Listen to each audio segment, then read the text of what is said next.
مولا علی فرماتے ہیں کہ صبر ایمان کا ثمرہ اور منت رکھنا اور جتلانا نیکوئی کو بگاڑنا اور جھوٹ ایمان سے کنارہ کش رہتا ہے۔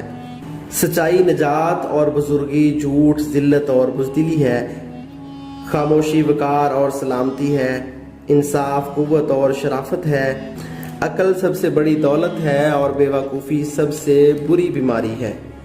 علم زندگانی اور شفا، جہالت مرض ہے، تکلیف اور قناعت ایک بڑا خزانہ اور موجب تعریف اور حرص ذلت اور مجسم رنج ہے۔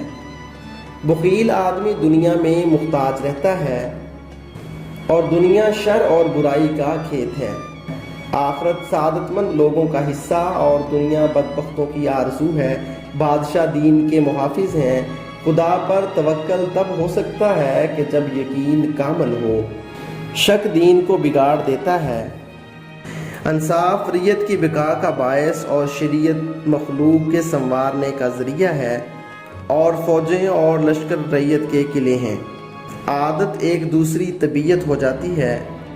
انصاف بادشاہ کی بزرگی اور فضیلت ہے۔ غم دلوں کی بیماری اور جھوٹ یا خلاف وعدگی لڑائی جھگڑے کا سبب ہے۔ خط اور لکھنا ہاتھ کی زبان ہے۔ فکر راست روئی کی طرف رہنمائی کرتی ہے۔ گھڑیوں اور پہروں کا گزرنا عمریں چھینتا یعنی ختم کرتا ہے، اور موتیں امیدوں کو کاٹتی ہیں۔ ناظرین، ویڈیو پسند آئی ہو تو ویڈیو کو لائک اور شیئر ضرور کر دیجیے گا۔ اللہ نگہبان۔